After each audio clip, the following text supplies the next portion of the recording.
আমি অনেক কাঁদছিলাম, কিন্তু আমার শ্বশুর যেন আমার কষ্টটা একটুও বুঝতেন না। তিনি সেই একই কাজ করতে থাকতেন, যা আমাকে আরও বেশি আঘাত দিত। যদি তিনি একটু থেমে যেতেন অথবা কাজটা একটু ধীরে কোমলভাবে করতেন, তাহলে হয়তো এতটা কষ্ট পেতাম না। বন্ধুরা, এটা কোনো গল্প নয়, এটা আমার জীবনের একেবারে সত্য ঘটনা। জানতে চাইলে ভিডিওটা একটুও স্কিপ না করে শেষ পর্যন্ত দেখবেন। বন্ধুরা, আমার নাম দীপা, আমার বয়স ২৬ বছর। আমার শ্বশুরের নাম আদিল। উনি দেখতে বেশ স্মার্ট। কেউ কখনোই বুঝবে না যে তার বয়স ৪৭ বছর। তাকে দেখে মনে হয় যেন ৩৪-৩৫ বছরের এক তরুণ। আমার স্বামীর নাম রাকেশ। ছোটবেলায় এক ভয়ঙ্কর দুর্ঘটনায় সে এক হাত হারায়। আমি গরিব ঘরের মেয়ে, তাই পরিবারের সিদ্ধান্তে আমার বিয়ে হয় রাকেশের সঙ্গে। প্রথমে রাকেশকে আমার ভালোই লেগেছিল। তার ব্যবহার, কথা বলার ভঙ্গি সবই খুব ভদ্র আর মিষ্টি লাগত। কিন্তু বিয়ের পর ধীরে ধীরে বুঝতে পারলাম, তবে একটা কথা বলতেই হবে, আমার শ্বশুর আদিলজি, তিনি সত্যিই এক অসাধারণ মানুষ। আমার প্রতি তার স্নেহ, যত্ন আর সম্মান আমাকে সবসময় স্পর্শ করে। আমার শ্বশুর প্রায়ই বাড়িতেই থাকেন। আমার শাশুড়ি মা খুব অসুস্থ, তিনি হাঁটতে পারেন না, চলাফেরাতেও কষ্ট হয়, তাই ওনার যত্ন নেওয়ার দায়িত্বটা আমার ওপরই পড়েছে। আমার শ্বশুর খুবই সুস্থ মানুষ, তার মধ্যে এখনও তারুণ্যের ছাপ রয়েছে। হাঁটা চলা, পোশাক পরিচ্ছদ, এমনকি কথা বলার ভঙ্গিতেও একটা আলাদা আত্মবিশ্বাস আছে। তাকে দেখলে সত্যিই ভালো লাগে, যেন বয়সের ছাপ তার গায়ে লাগেনি একটুও। একদিন হঠাৎ আমার শাশুড়ি মা খুব অসুস্থ হয়ে পড়লেন। অবস্থাটা এতটাই খারাপ ছিল যে তাকে তৎক্ষণাৎ হাসপাতালে নিয়ে যেতে হয়। আমার স্বামী তখন মাকে নিয়ে দূরের এক হাসপাতালে চলে গেলেন, যেখানে তাদের রাতটা থাকতেই হবে। আমি তখন বাড়িতেই ছিলাম। বাড়িতে অন্য কেউ ছিল না, শুধু আমি আর আমার শ্বশুর। আমার স্বামী যাওয়ার আগে বলেছিল, তুমি একা থাকবে না, বাবা আছে তো। তাই শ্বশুরমশাইও থেকে গেলেন, যেন আমি একা না থাকি। সন্ধ্যা নামছিল। আমি তখন আয়নার সামনে দাঁড়িয়েছিলাম। মনটা একটু অস্থির লাগছিল, তাই নিজেকে একটু ঠিকঠাক করে নিচ্ছিলাম। ঠিক তখনই হঠাৎ আমার শ্বশুর ঘরে ঢুকে পড়লেন। আমি আয়নার মাধ্যমে টের পেলেও কিছু বলিনি, কারণ ভাবলাম হয়তো কোনো প্রয়োজন আছে। কিছুক্ষণ নীরবতা ভর করেছিল ঘরে। তারপর আমি বললাম, বাবা, কিছু বলবেন? তিনি শান্তভাবে বললেন, তোমার সঙ্গে একটু কথা ছিল। তারপর তিনি তার ফোনটা বের করে আমাকে দিলেন। আমার স্বামী ছিল ফোনের ওই পাশে। আমি কথা বলতে লাগলাম, আর ভেতরে ভেতরে এক অদ্ভুত অস্বস্তি কাজ করছিল আমার। আমি তখন ফোনে আমার স্বামীর সঙ্গে কথা বলছিলাম। তিনি জানালেন যে মায়ের চিকিৎসার জন্য তাদের অন্তত ২ দিন হাসপাতালে থাকতে হবে। আমি শান্তভাবে বললাম, তোমরা চিন্তা করো না, আমি ভালোই থাকব, তোমরা শুধু মায়ের যত্ন নাও।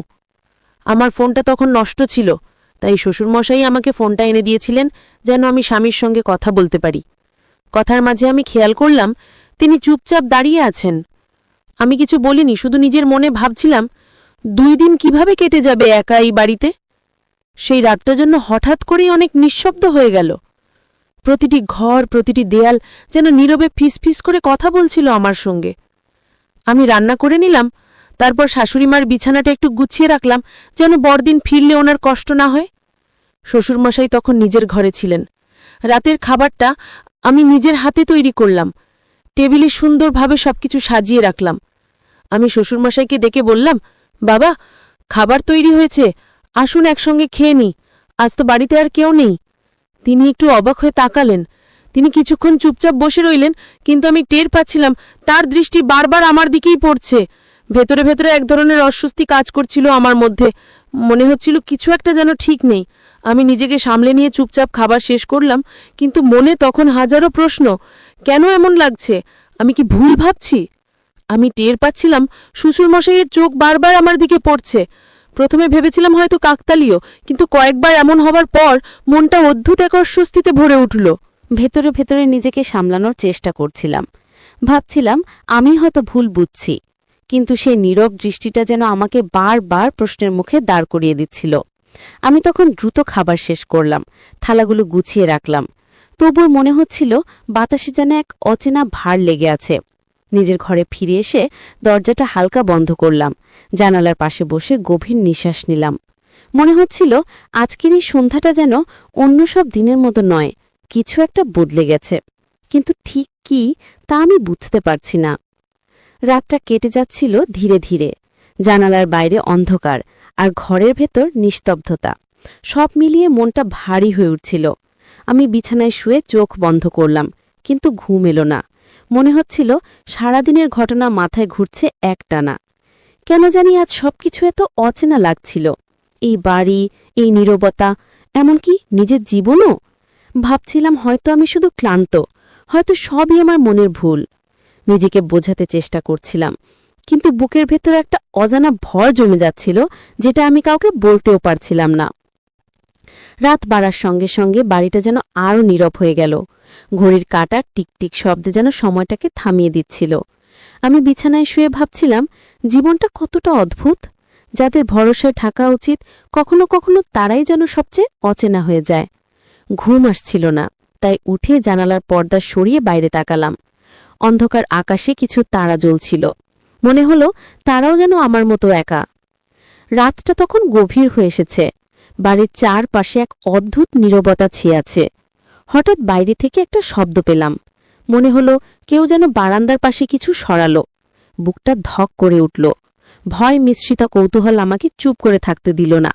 আমি ধীরে ধীরে দরজার কাছে গেলাম, তারপর কপাল ভাঁজ করে দরজাটা খুলে বাইরে তাকালাম। বাতাসে হালকা ঠান্ডা ভাব, চারপাশ অন্ধকার, কিন্তু কাউকে দেখা গেল না। আমি কিছুক্ষণ দাঁড়িয়ে রইলাম। মনটা কেমন অস্থির লাগছিল। ভাবলাম হয়তো বাতাসে কিছু পড়ে গিয়েছিল। তাই আবার ঘরে ফিরে এসে দরজাটা ভেতর থেকে লাগিয়ে দিলাম। একটু শান্ত হওয়ার চেষ্টা করছিলাম, ঠিক তখনই দরজায় টকটক করে কারো কড়া নাড়ার শব্দ পেলাম। চমকে উঠে বললাম, কে? বাইর থেকে ভেতরে ভেসে এলো গম্ভীর পরিচিত একটা কণ্ঠ। আমি, আদিল। দরজাটা খোলো তো দীপা। আমি অবাক হয়ে গেলাম। এই সময়? কিছু দরকার বাবা? তিনি বললেন, একটু জরুরি কথা ছিল, বাইরে দাঁড়িয়ে বলা যাবে না, দরজাটা খোলো। তার কণ্ঠে একটা অদ্ভুত শান্ত সুর ছিল, কিন্তু তাতে একটুকরো উদ্বেগও মিশেছিল। আমি কয়েক মুহূর্ত দ্বিধায় দাঁড়িয়ে রইলাম, তারপর ধীরে ধীরে দরজার ছিটকিনি খুলে দিলাম। তিনি ঘরে ঢুকলেন, চোখে যেন চিন্তার ছাপ। আমি তাকে বসতে বললাম, তারপর জিজ্ঞেস করলাম, বলো বাবা, কি হয়েছে এত রাতে হঠাৎ? তিনি একটু থেমে বললেন, আসলে একটা গুরুত্বপূর্ণ কথা ছিল, যা ফোনে বা বাইরে বলা যায় না। ভাবছিলাম এখনই বলি, নয়তো মনটা শান্ত থাকবে না। আমি তার দিকে তাকিয়ে রইলাম, মুখে গম্ভীরতা, চোখে অদ্ভুত এক গভীরতা। ঠিক তখনই হঠাৎ পুরো বাড়ি অন্ধকারে ঢেকে গেল। বিদ্যুৎ চলে গেছে। ঘরটা নিস্তব্ধ হয়ে গেল, শুধু বাইরে থেকে ভেসে আসছিল ঝিঝি পোকার একটানা ডাক। আমি বললাম, আরে কারেন্টটা গেল কেন? আমি একটা মোমবাতি জ্বালাই। তিনি ধীরে বললেন, না থাক, দরকার নেই, আমি এখানেই আছি। অন্ধকার ঘর, নিঃশব্দ রাত, আর দুজন মানুষ যাদের মধ্যে হঠাৎ যেন এক অজানা উত্তেজনা আর রহস্য জমে উঠল নিঃশব্দ বাতাসে। অন্ধকার ঘর, বাইরে হালকা বাতাস বইছে, জানালার পর্দা আস্তে আস্তে দুলছে। আমি তখন মোমবাতি খুঁজে বের করার চেষ্টা করছিলাম, কিন্তু শ্বশুরমশাই বললেন, থাক দীপা, আলো লাগবে না, আমি তো তোমার সামনেই আছি। তার কণ্ঠে অদ্ভুত শান্ত সুর ছিল, কিন্তু তাতে একটা অচেনা কম্পনও ছিল। আমি বললাম, তুমি বসো বাবা, আমি একটু আলো জ্বালাই, অন্ধকারে থাকতে ভালো লাগছে না। তিনি নরম গলায় বললেন, দীপা, তুমি জানো অনেক দিন ধরে কিছু একটা বলতে চাইছিলাম, কিন্তু সুযোগই হচ্ছিল না। আমি অবাক হয়ে তাকালাম, কি কথা বাবা? তিনি কিছুক্ষণ চুপ করে রইলেন। বাইরে বজ্রপাতের আলো এক মুহূর্তের জন্য ঘরটাকে আলোকিত করল, আর সেই ক্ষণিক আলোয় আমি তার মুখটা স্পষ্ট দেখতে পেলাম। চোখে একটা অদ্ভুত টান, মিশে আছে অপরাধ বোধ, আবার যেন কোনো গোপন কষ্ট। তিনি বললেন, তুমি জানো দীপা, আমি তোমাকে শুধু ছেলের বউ হিসেবে দেখি না, তুমি এই বাড়ির প্রাণ। এমন মেয়ে খুব কমই দেখা যায়। এমন মায়া, এমন যত্ন, অনেক কৃতজ্ঞ আমি তোমার প্রতি। আমি নরম গলায় বললাম, বাবা তুমি এমন বলো না, আমি তো যা করছি আমার কর্তব্যই করছি। তিনি হালকা হাসলেন, কিন্তু সেই হাসিতে এক গভীর ব্যথা লুকানো ছিল। তুমি জানো দীপা, আমি অনেক বছর ধরেই একা। তোমার শাশুড়ি অসুস্থ হয়ে পড়ার পর এই বাড়িটা যেন নীরব হয়ে গেছে। আমি প্রতিদিন কারো সঙ্গে দুটো কথা বলতে চেয়েছি, কিন্তু পাইনি। তার গলায় একটা কাঁপুনি টের পেলাম। আমি চুপ করে রইলাম, শুধু শুনছিলাম তার কথাগুলো, যেভাবে প্রতিটি শব্দে জমে আছে একলত্বের ভার। হঠাৎ তার কণ্ঠ নিচু হয়ে গেল, তুমি কি জানো দীপা, তোমার হাসিটা আমার এই নিঃসঙ্গ জীবনের একমাত্র আলো। আমি স্তব্ধ হয়ে গেলাম। মনে হচ্ছিল ঘরের বাতাস যেন হঠাৎ ভারী হয়ে উঠেছে। আমার বুকের ভেতরটা কেঁপে উঠল, গলা শুকিয়ে গেল, আর মনে হচ্ছিল আজকের রাতটা হয়তো আর আগের মতো থাকবে না। তো বন্ধুরা, গল্পটা কিন্তু এখানেই শেষ নয়, এটা ছিল মাত্র প্রথম পর্ব। আর এর পরের অংশে রয়েছে আরও চমক, আরও রহস্য, আর এমন কিছু মুহূর্ত যা আপনি মিস করতে চাইবেন না একদমই। যদি আপনারা দ্বিতীয় পর্ব পেতে চান তাহলে অবশ্যই চ্যানেলটি এখনই সাবস্ক্রাইব করে পাশে থাকা অল নোটিফিকেশন অন করে রাখবেন। আর আগে থেকে যারা সাবস্ক্রাইব করে রেখেছেন আপনাদেরকে জানাচ্ছি অসংখ্য ধন্যবাদ।